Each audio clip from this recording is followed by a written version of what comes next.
The Book of 1 Kings. In the Old Testament. Read from the New King James.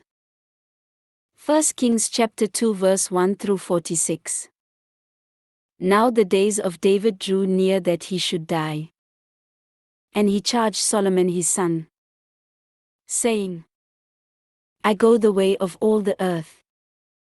Be strong, therefore, and prove yourself a man, and keep the charge of the Lord your God, to walk in his ways, to keep his statutes, his commandments, his judgments, and his testimonies, as it is written in the law of Moses, that you may prosper in all that you do and wherever you turn, that the Lord may fulfill his word which he spoke concerning me, saying, If your sons take heed to their way, to walk before me in truth with all their heart and with all their soul. He said, You shall not lack a man on the throne of Israel. Moreover, you know also what Joab the son of Zeruiah did to me, and what he did to the two commanders of the armies of Israel, to Abner the son of Ner and Amasa the son of Jether, whom he killed. And he shed the blood of war in peacetime, and put the blood of war on his belt that was around his waist, and on his sandals that were on his feet. Therefore do according to your wisdom, and do not let his grey hair go down to the grave in peace. But show kindness to the sons of Barzillai the Gileadite, and let them be among those who eat at your table. For so they came to me when I fled from Absalom your brother.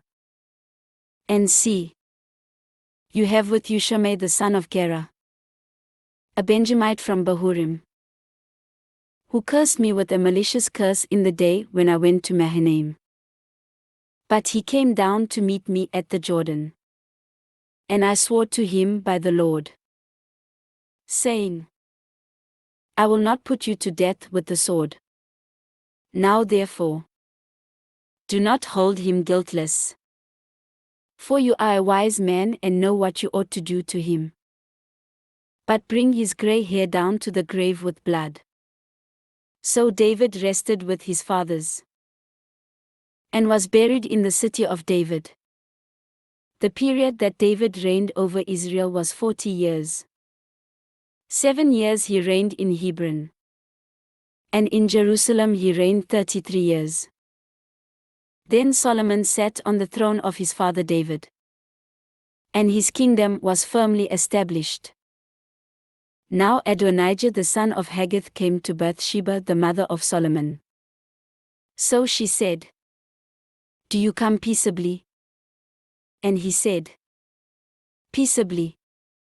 Moreover he said, I have something to say to you. And she said, Say it.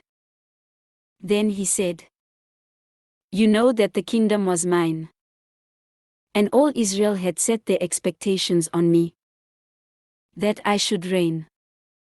However, the kingdom has been turned over, and has become my brother's, for it was his from the Lord. Now I ask one petition of you. Do not deny me. And she said to him, Say it. Then he said, Please speak to King Solomon, for he will not refuse you, that he may give me Abishag the Shunammite as wife. So Bathsheba said, Very well. I will speak for you to the king.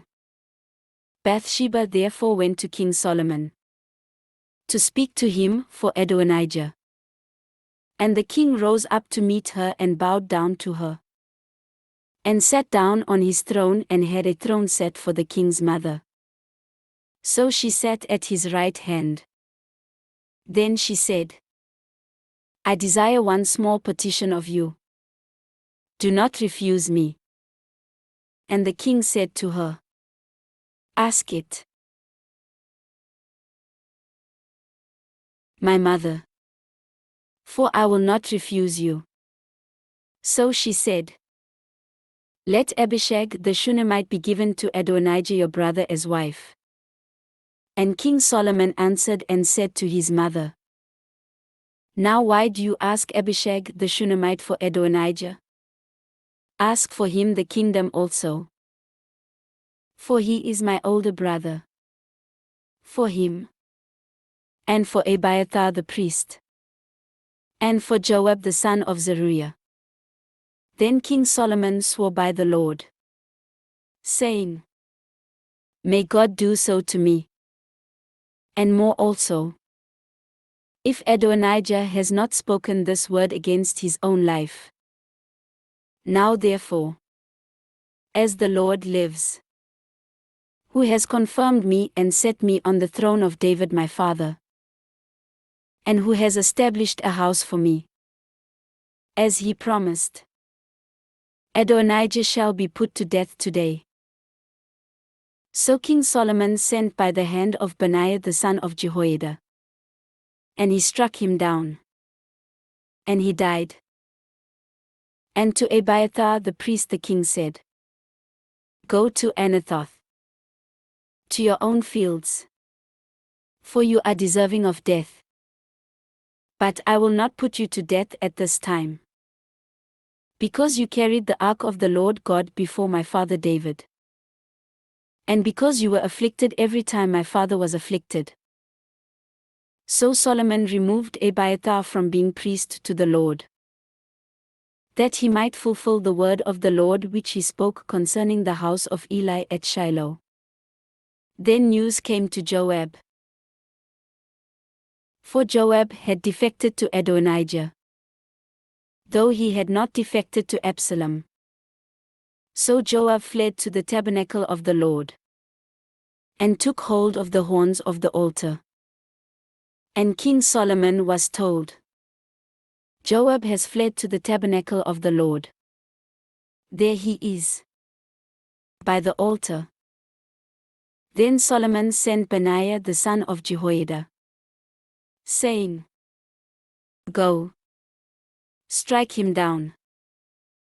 So Benaiah went to the tabernacle of the Lord, and said to him, Thus says the king, Come out.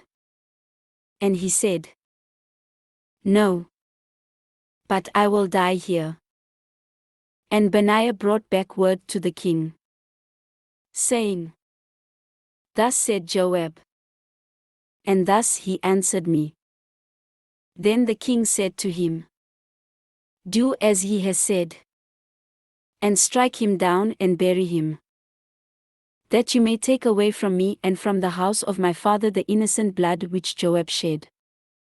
So the Lord will return his blood on his head, because he struck down 2 men more righteous and better than he, and killed them with the sword. Abner the son of Ner, the commander of the army of Israel, and Amasa the son of Jether, the commander of the army of Judah, though my father David did not know it. Their blood shall therefore return upon the head of Joab and upon the head of his descendants forever.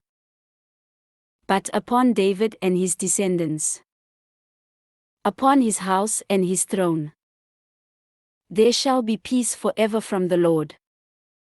So Benaiah the son of Jehoiada went up and struck and killed him. And he was buried in his own house in the wilderness. The king put Benaiah the son of Jehoiada in his place over the army. And the king put Zadok the priest in the place of Abiathar. Then the king sent and called for Shimei, and said to him, Build yourself a house in Jerusalem and dwell there. And do not go out from there anywhere. For it shall be, on the day you go out and cross the brook Kidron, know for certain you shall surely die. Your blood shall be on your own head. And Shimei said to the king, The saying is good, as my lord the king has said. So your servant will do. So Shimei dwelt in Jerusalem many days. Now it happened at the end of 3 years that 2 slaves of Shimei ran away to Achish the son of Maachah, king of Gath. And they told Shimei, saying, Look, your slaves are in Gath. So Shimei arose, saddled his donkey, and went to Achish at Gath to seek his slaves. And Shimei went and brought his slaves from Gath. And Solomon was told that Shimei had gone from Jerusalem to Gath and had come back. Then the king sent and called for Shimei, and said to him, Did I not make you swear by the Lord, and warn you, saying, Know for certain that on the day you go out and travel anywhere, you shall surely die? And you said to me, The word I have heard is good. Why then have you not kept the oath of the Lord and the commandment that I gave you? The king said moreover to Shimei, You know, as your heart acknowledges, all the wickedness that you did to my father David. Therefore the Lord will return your wickedness on your own head. But King Solomon shall be blessed, and the throne of David shall be established before the Lord forever. So the king commanded Benaiah the son of Jehoiada, and he went out and struck him down, and he died. Thus the kingdom was established in the hand of Solomon. This ends 1 Kings chapter 2.